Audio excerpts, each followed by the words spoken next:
মাশাআল্লাহ, আলহামদুলিল্লাহ। চলে আসলাম ডেইলি ব্লগ নিয়ে একটি নতুন আবার। তো দেখতে পাচ্ছেন অনেক দিন ধরে নিজের কাজটি ঠিক মতো করা হচ্ছে না। তো আজকে বসে পড়লাম সকালে একটু নিজের কাজ করতে বসে পড়লাম। কাজগুলো সবই এলোমেলো হয়ে গেছে। এদিকে আবার দেখতেছি যে আমার হয়তো টাইপিংটা একদমই স্লো হয়ে যাচ্ছে। তো কিছুক্ষণ সময় কাজ করার পরে আবার টাইপিং করলাম, কারণ নিজেকে সবসময় সচল রাখতে হলে নিজের কাজগুলোর সাথে সাথে নিজের সাংসারিক কাজগুলোর সাথে সাথে নিজের ব্যক্তিগত কিছু শখ যেগুলো থাকে, নিজেরকে কিছু করার আশা থাকে, সেগুলোকে নিয়েও কাজ করতে হয়। তো এই জন্য একটু ট্রাই করলাম টাইপিংটা, দেখি তো কতটা স্লো হয়ে গেছি। তো ইনশাল্লাহ এভাবে নিজের কাজটাকেও চালু রাখতে হবে সব কিছুর মাঝে।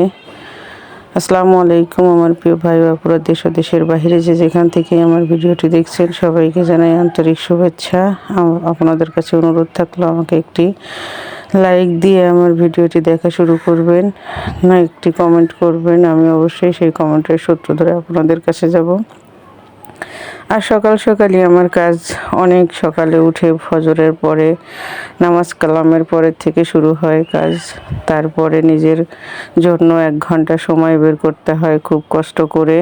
আর আমরা যারা ভিডিও মেক করি তারা তো সব সময়ই ব্যস্ত থাকি যে কিভাবে নিজের কাজটা সময় মতো করব। তো আজকে কি নিয়ে আসলাম, একদম সকাল থেকে প্রথমেই ছিল যেহেতু আমার শ্বশুর শাশুড়ি এখন আমার বাসায়, তো আমি প্রথমে 3জন মিলে আজকে অবশ্য আদা দিয়ে রং চা বানিয়ে মুড়ি দিয়ে খেলাম। আর 3টা ডিম সিদ্ধও খেয়ে নিলাম। খাওয়া দাওয়ার পরে চিন্তা করতেছি বাদ বাকি কোনো কাজ করারগুলো যেগুলো সকালের পরে। এর ভিতরে সকালের নাস্তাটাও খেয়ে নিয়েছিলাম, সেটাকে ভিডিও করতে পারিনি, ফোনে চার্জ ছিল না। এখন প্রায় 12টা বাজে। 12টার দিকে দেখতেছি আমগুলো খাওয়া হচ্ছে না, একটার পর একটা খাবার খাওয়াই হচ্ছে, এই জন্য আমগুলোকেও কেটে ফেললাম। তো সবাই মিলে আবার আমগুলো খেয়ে ফেললাম। তো আমগুলো অনেক মিষ্টি ছিল। এখন না রান্নার পালা। আর রান্নার সব কিছু আমি আগেই গুছিয়ে রেখেছিলাম, যেহেতু আমার একটা আপু আছে কাজে সাহায্য করে, উনি আমাকে অনেকটা সাহায্য করে কাজে, সব কিছু গুছিয়ে রেখে গিয়েছিল। আমিও মোটামুটি রান্না বসিয়ে দিচ্ছি, একদিকে ভাত একদিকে তরকারি। খুবই দ্রুততার সাথে রান্না বাড়া চলবে, কারণ আমার অনেক কাজ বাকি আছে। আর আমি যেহেতু সব সাইড দিয়েই ঠিক রাখি, আমি আশা করি সব কিছুই কাজ করে রাখার। তো মাশাআল্লাহ সকালে সব কিছু গুছিয়ে ফেলে এখন রান্না পর্যন্ত চলে আসছি। 1 ঘন্টার ভিতরে রান্নাটা কমপ্লিট করব। তারপরে আবার গোসল দিয়ে নামাজ কালাম পড়তে হবে, খেতে হবে। সব কিছু টাইমলি করার চেষ্টা করি ইনশাল্লাহ। আর সময়ের মূল্য দিতে হবে। সময় যে মূল্য না দিতে জানে সে কখনোই কিছু করতে পারে না। আমি যদি সকালের ঘুমটা ভোর 5টা বাজে 4টা বাজে না উঠে, 4টা তো না, এখন 4:30 বাজে উঠতে হয়, 4টা 4:30 বাজে না উঠে যদি আমি 9:30 বাজে উঠি, কখনোই আমি আমার জীবনকে ঠিক করতে পারবো না। এই জন্য ভোর 4:30 থেকে শুরু হয় ডিউটি, আমি মনে করি।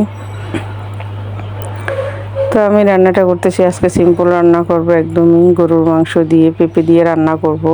বেশি কিছু করব না, কারণ বেশি কিছু রান্না করলে খাওয়া হয় না, আর মানুষ কম, রান্নাটাও কম।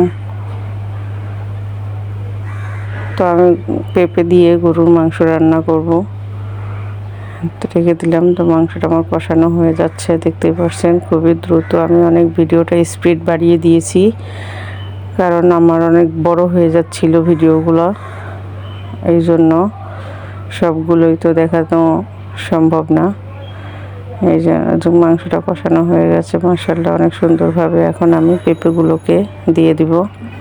পেঁপেগুলো দিয়ে দিলাম, আর পেঁপের সংখ্যাটা আমি বেশি দিয়েছি, কারণ আমার হাজব্যান্ড পেঁপের তরকারিটা খুব পছন্দ করে। আর পেঁপে দিয়ে গরুর মাংস মাশাআল্লাহ অনেক মজা হয় এভাবে। তো আমি ঢেকে দিয়েছিলাম, কষিয়ে নিয়েছি অফ ক্যামেরাতে, দেখুন একেবারে গলে গেছে, মাংসটাও সিদ্ধ হয়ে গেছে। এখন ঝোল দিয়ে বেশিক্ষণ জাল করব না, কষিয়ে নিয়েছি। আর যেহেতু অনেক সময় অনেক কথা বলে থাকি আমার আপু ভাইয়ের, আমার ভিডিওর কোনো একটু অংশ যদি ভালো লেগে থাকে অবশ্যই আমার চ্যানেলটিকে সাবস্ক্রাইব করবেন, লাইক কমেন্ট শেয়ার করবেন, পাশে থাকা বেল আইকনটি বাজিয়ে দিবেন। আর আমার প্রতিদিনের ব্লগগুলো আমি প্রতিদিন সব যা করি আমি এগুলোতেই ভিডিওতে দেখাই। অনেক কিছু বাদ পড়ে যায়, সবগুলো তো আর ভিডিও করে রাখা সম্ভব না। যখন যতটুকু সুযোগ পাই অতটুকু করে রাখি।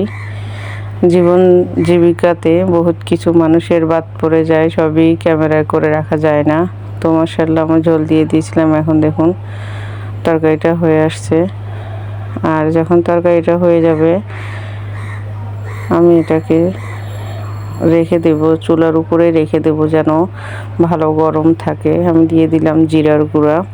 আর আমি এখানে সকল প্রকারের মশলা, গুঁড়া মশলা ব্যবহার করি, একদমই টোটালি আমি আস্ত মশলা ব্যবহার করি না, ভালো লাগে না কেন জানি, আগে ভালো লাগতো। তো দেখুন মাশাআল্লাহ আমার রান্নাটা হয়ে গেছে। এখন আমার দুপুরের খাবারটাও রেডি হয়ে গেছে। আজকে দুপুরের খাবারে ছিল গরুর মাংস দিয়ে পেঁপে, সাদা ভাত, আর ছিল দুধ, আম। অবশ্যই এখানে একটা কথা বলে রাখি, বিগত কয়েক বছর ধরেই আমি যখন বাড়ি যাই আমার শ্বশুর আম দুধ দিয়ে ভাত বা যে কোনো কিছু দুধ দিয়ে ভাত মাখা হলে আমার জন্য বসে থাকতো যে আমি ভাতগুলা মেখে দেবো। এ নিয়ে অনেক সময় আমার শাশুড়ি বলতো যে যখন চলে যাবে তখন কিভাবে খাবা। আমি যখনই যাইতাম অবশ্য ভাতগুলা মেখে তার সামনে দিতাম। তো মাশাআল্লাহ ভাতগুলো বেড়ে নিচ্ছি, যেহেতু তিনজন এখন ঘরের ভিতরে আছি, খুব ভালোই লাগে।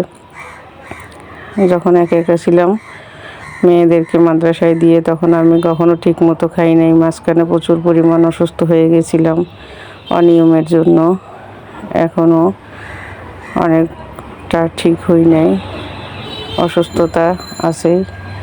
তাও এখন মাশাআল্লাহ সব কিছু নিয়ম মতোই হচ্ছে। আসলে পরিবারে মানুষ থাকলে একটা সব কিছুই বাচ্চা কাচ্চাই বলতে পারেন, ওনারাও আমার বড় ছেলে মেয়ের মতোই।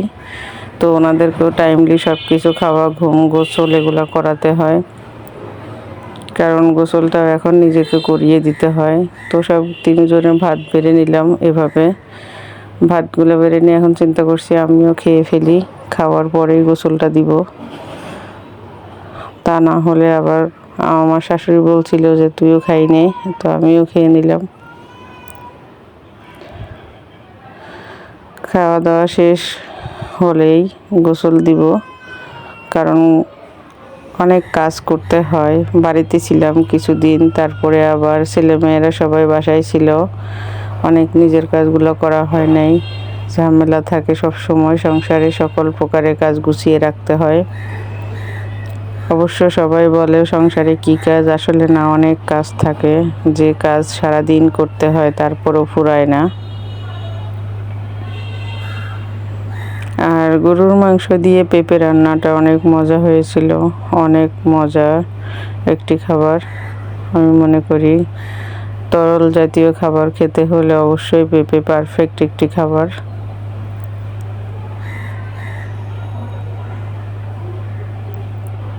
খাবারগুলো আমরা খাচ্ছিলাম, আর ওদিকে কারেন্টটাও চলে গেছে, গরমও লাগছিল প্রচুর। তো এখন ভাত খাওয়া হয়ে গেছে, মাংস দিয়ে এখন দুধ দিয়ে দিচ্ছি। আমার শাশুড়ি ভালো করে মেখে খেতে পারে, কিন্তু শ্বশুরটা একটু করে, অনেক আগের থেকেই খায়, খেতে পারে না যে তা না, আলহামদুলিল্লাহ খেতে পারে।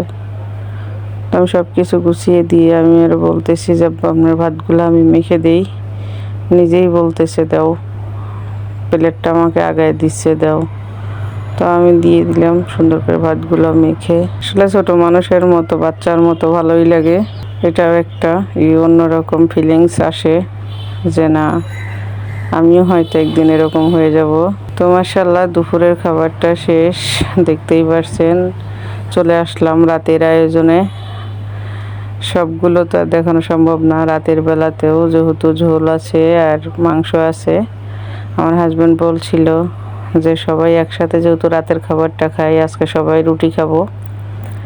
রুটিগুলা ভেজে ফেললাম, আমিও দ্রুততার সাথে রুটিগুলা ভেজে নিয়েছি। এশারের নামাজ পড়ে সবাই খাওয়া শুরু করবে। এই জন্য আর একটা জিনিস আজকে দেখলাম যে না আমার হাজব্যান্ড প্রচুর খুশি, তার ভিতরে অন্যরকম একটা রিল্যাক্সেবল একটা কাজ করতেছে মনের ভিতরে। আমি মনে করি সে নিরিবিলি এখন সুন্দর আসে অফিস থেকে, গল্প করে বাবা মার সাথে, কতক্ষণ গল্প করে, এটা ওটা জিজ্ঞেস করে কেমন লাগে শরীরে।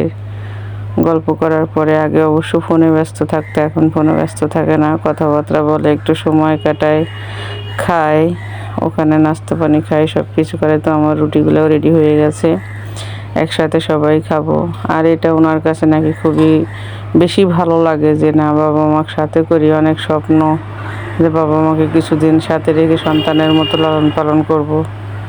তো এই জন্য উনি নিজেই বলছিল আমাকে যে আমার অনেক স্বপ্ন, অনেক আশা ছিল যে আমার বাবা মাকে সাথে করে আমি নিজের মতো করে, সন্তানদের মতো করে একদম নিয়ে আমি একসাথে বসবো, কিছুদিন খাবো, আমার সামনে রাখবো।